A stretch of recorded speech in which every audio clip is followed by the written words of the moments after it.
Hello learners. तो last video में हमने स्टार्ट किया था introduction to psychology chapter number 1 class 11th। तो उसको हम कंटिन्यू करेंगे। आज हम करेंगे evolution, branches, development and applications. तो चलिए स्टार्ट करते हैं। Next is what is psychology. So it is a science of mind and behaviour, और ये मेंटल प्रोसेस को स्टडी करती है, जैसे कि thinking, learning, perception, memory and emotion. It helps understand yourself, ये हमें खुद को और दूसरों को समझने में हेल्प करती है। एंड इट प्रोवाइड सॉल्यूशन, और ये सॉल्यूशन प्रोवाइड करती है पर्सनली, सोशली, और जो भी कम्युनिटी की प्रॉब्लम्स है। ये सभी पॉइंट्स मैंने डिटेल में एक्सप्लेन किए थे अपनी लास्ट वीडियो में। तो प्लीज़ जिन्होंने वीडियो नहीं देखी है तो आप वहाँ जाके इन सब पॉइंट्स को अच्छे से क्लियर कर सकते हैं। अब हम पढ़ेंगे इवोल्यूशन ऑफ साइकोलॉजी। तो साइकोलॉजी का ओरिजिन तो हुआ था एशियंट फिलोसफी से, मतलब पुराने फिलोसफर्स थे, उनके क्वेश्चन थे, जैसे कि माइंड का नेचर क्या है या हम अपने इमोशंस को कैसे समझते हैं। ठीक है, लेकिन मॉडर्न साइकोलॉजी की शुरुआत हुई थी 1879 में। ये ईयर याद रखना from exam point of view. और किसने की थी? विल्हेम वंत ने, अपनी लैब में जर्मनी में। तो उन्होंने कहा चलो माइंड को स्टडी करते हैं सिस्टमेटिकली, और इंट्रोस्पेक्शन मेथड यूज किया था, मतलब कि अपने मेंटल एक्सपीरियंसेस को डिस्क्राइब करना। इसलिए इन्हें फादर ऑफ मॉडर्न साइकोलॉजी भी कहा जाता है। तो अब हम बात करेंगे दो अप्रोचेस के बारे में। First one is structuralism and second one is functionalism. तो पहले बात करेंगे फर्स्ट अप्रोच के बारे में, स्ट्रक्चरलिज्म। ये भी हमारा वंश नहीं दिया था। It analyses mind structure using introspection, मतलब कि माइंड के स्ट्रक्चर को समझना चाहते थे, इसके लिए इन्होंने इंट्रोस्पेक्शन मेथड यूज किया था, मतलब कि अपने ही थॉट्स को ऑब्जर्व करना। फॉर एग्जांपल, चॉकलेट खाते वक्त सोचना टेस्ट कैसा है, फील कैसी आ रही है। तो ये जो है वो सब्जेक्टिव है, मतलब कि सबकी अपना एक पर्सनल एक्सपीरियंस होगा, सबकी पर्सनल एक ओपिनियन होगी। नेक्स्ट, और इसकी लिमिटेशन मैं आपको भी बता चुकी हूँ, subjective and not scientifically variable. Next है हमारा फंक्शनलिज्म, जो कि हमारा दिया था विलियम जेम्स ने, and it focus on what mind does to help adapt to environment. ये कहते हैं कि माइंड क्या करता है, तो और माइंड जो है वो एनवायरनमेंट के साथ कैसे एडजस्ट होता है। जैसे कि भूख लगी, ठीक है, उसके बाद हम खाना ढूंढेंगे, उससे हमें एनर्जी मिलेगी। तो it is a consciousness seen as continuous stream interacting with surroundings, मतलब कि एक फ्लोइंग स्ट्रीम की तरह होती है, रुकती नहीं, बस चलती रहती है। अब हम बात करेंगे दो और इम्पोर्टेंट अप्रोचेस की। First one is gestalt psychology and second one is behaviourism. तो सबसे पहले बात करेंगे गेस्टोल्ट साइकोलॉजी की। इसका एक सिंपल सा कॉन्सेप्ट है कि whole is greater than the sum of parts, मतलब कि जो हम एक्सपीरियंस करते हैं वो सिर्फ छोटे छोटे पार्ट्स का एडिशन नहीं होता। फॉर एग्जाम्पल, कि जैसे कि हमें मूवी में लगता है कि इमेजेस मूव कर रही होती है, लेकिन एक्चुअली स्क्रीन पर फास्ट फास्ट स्टिल पिक्चर्स होती है। हमारा ब्रेन मूवमेंट क्रिएट करता है, इसी को हम गेस्टॉल्ट साइकोलॉजी बोलते हैं। नेक्स्ट हमारा आता है बिहेवियरिज्म। ये डेवलप किया था जॉन वॉटसन और बाद में बी एफ स्किनर ने। तो इन्होंने फोकस किया था ऑब्जर्वेबल बिहेवियर को, और इन्होंने इग्नोर किया था माइंड एंड कॉन्शियसनेस को। इन्होंने बोला कि जो दिखाई नहीं देते हमें उन्हें इग्नोर करना चाहिए। तो बाद में जो है ये अप्रोच पावलोव की क्लासिकल कंडीशनिंग से इन्फ्लुएंस हुई थी। उन्होंने बोला था कि जैसे कि ये डॉग है और इसको हमने फूड दिखाया तो डॉग ने रिएक्ट किया। फिर सेकंड में हमने बेल बजाई, डॉग ने रिएक्ट नहीं किया। थर्ड में हमने क्या किया, खाना रखा और बेल बजाई तो डॉग ने रिएक्ट किया। और फोर्थ में बेल बजाने से ही डॉग को लगा कि खाना आ गया और उसने उसके अकॉर्डिंग रिएक्ट किया। अब हम बात करेंगे साइकोलॉजी के दो कॉन्ट्रास्टिंग व्यूज की, psycho analysis and humanistic psychology. तो साइको एनालिसिस डेवलप किया था सिगमंड फ्रॉइड ने। तो इनके अकॉर्डिंग ह्यूमन बिहेवियर सिर्फ कॉन्शियस माइंड से नहीं बल्कि अनकॉन्शियस माइंड्स और डिजायर्स और कॉन्फ्लिक्ट से कंट्रोल होता है। तो जैसे कि ये आइसबर्ग का एग्जांपल देखिए, तो ये जो पानी के ऊपर दिख रहा है ये है कॉन्शियस माइंड, और ये जो नीचे दिख रहा है ये है अनकॉन्शियस माइंड, जो एक्चुअली बिहेवियर को ज़्यादा इन्फ्लुएंस करता है।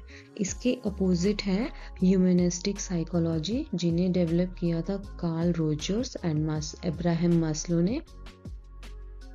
तो इन्होंने क्या एम्फसाइज किया था, इन्होंने कहा था कि ह्यूमंस के पास फ्री विल होती है, ठीक है, और हर इंसान नेचुरली ग्रो करता है, अपने पोटेंशियल्स अचीव करता है, और जिसे कहते हैं हम सेल्फ एक्चुअलाइजेशन, ठीक है।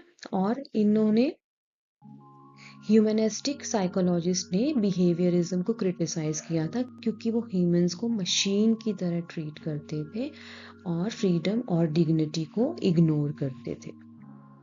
अब बात करते हैं कॉग्निटिव साइकोलॉजी की। तो कॉग्निटिव साइकोलॉजी ये फोकस करता है कि हम कैसे सोचते हैं, याद रखते हैं, प्रॉब्लम सॉल्व करते हैं। जैसे कि जब आप एग्जाम में क्वेश्चन सॉल्व कर रहे होते हैं तो उस टाइम पे कॉग्निटिव प्रोसेस होती है। कॉग्निटिव साइकोलॉजिस्ट माइंड को कंप्यूटर की तरह ट्रीट करते थे, जैसे कि input, process and then output. और पियाजे कहते हैं कि बच्चे एक्टिवली अपना नॉलेज कंस्ट्रक्ट करते हैं, और वाइगोत्स्की कहते हैं कि जो माइंड है वो सोशल इंटरेक्शन से डेवलप होता है। Next we will talk about development of psychology in India. तो इंडिया की फिलॉसफी भी mind, consciousness, cognition, perception, attention, reasoning, इन सब पे काफ़ी फोकस करती है। लेकिन मॉडर्न साइकोलॉजी इंडिया में मोस्टली वेस्टर्न से इन्फ्लुएंस हुई है या फिर डेवलप हुई है। अब साइकोलॉजिस्ट ट्राई कर रहे हैं कि इंडियन ट्रेडिशनल नॉलेज को साइंटिफिकली वैलिडेट करें। तो अब हम बात करेंगे मॉडर्न साइकोलॉजी इन इंडिया, यहाँ इसकी शुरुआत कैसे हुई। तो सबसे पहले स्टेप हुआ कलकत्ता यूनिवर्सिटी में 1915 में। यहाँ फर्स्ट एक्सपेरिमेंटल साइकोलॉजी सिलेबस और लैब स्टार्ट हुई। देन 1960 में इंडिया का फर्स्ट डिपार्टमेंट ऑफ साइकोलॉजी भी यहीं एस्टेब्लिश हुआ। इसी डेवलपमेंट के पीछे कुछ इम्पोर्टेंट इंडियन साइकोलॉजिस्ट थे। First is doctor N.N. Sen Gupta, ये एक्सपेरिमेंटल साइकोलॉजी के पायनियर थे। एंड प्रोफेसर जी बोस, ये फ्रॉडियन साइको एनालिसिस से इन्फ्लुएंस थे। 1922 में इंडियन साइको एनालिटिकल एसोसिएशन इन्होंने एस्टेब्लिश की। इसके अलावा मैसूर और पटना यूनिवर्सिटीज भी अर्ली सेंटर्स बने टीचिंग और रिसर्च के लिए। अब हम डिस्कस करेंगे faces of psychology in India. तो फर्स्ट फेस टिल इंडिपेंडेंस। तो इस टाइम रिसर्च में मेनली एक्सपेरिमेंटल और साइको एनालिटिक थी, जो लार्जली वेस्टर्न साइकोलॉजी से इन्फ्लुएंस थी। सेकेंड फेज टिल 1960, इस फेज में साइकोलॉजी डिफरेंट ब्रांचेस में एक्सपेंड हुई। इंडियन साइकोलॉजिस्ट ने वेस्टर्न कॉन्सेप्ट्स को इंडियन कॉन्टेक्स्ट से जोड़ने की कोशिश की। In third phase post 1960s, यहाँ फोकस शिफ्ट हुआ प्रॉब्लम ओरिएंटेड रिसर्च पर। साइकोलॉजिस्ट ने एजुकेशन, हेल्थ और सोशल इश्यूज पर जैसे रियल इंडियन प्रॉब्लम्स को एड्रेस करना स्टार्ट किया। And then fourth phase is late 1970s onwards. इसमें इस फेज को कहते हैं इंडिजिनाइजेशन। यहाँ स्ट्रेस दिया गया कल्चरली रेलिवेंट इंडियन साइकोलॉजी पर एंड जो इंडियन सोसाइटी और ट्रेडिशन से जुड़ी हो। तो टाइमलाइन याद रखने के लिए इजी ट्रिक है, west influence, expansion, social problems and Indian identity. Now we will talk about branches of psychology, ये भी काफ़ी इंटरेस्टिंग है। तो सबसे पहले आएगी कॉग्निटिव साइकोलॉजी, इसमें mental process, attention, memory, reasoning, problem solving. फिर आएगा हमारा बायोलॉजिकल साइकोलॉजी और न्यूरो साइकोलॉजी, इसमें हम स्टडी करते हैं brain, nervous system, neuro transmitters की, इसका यूज़ करके EEG, PET एक्सेट्रा का।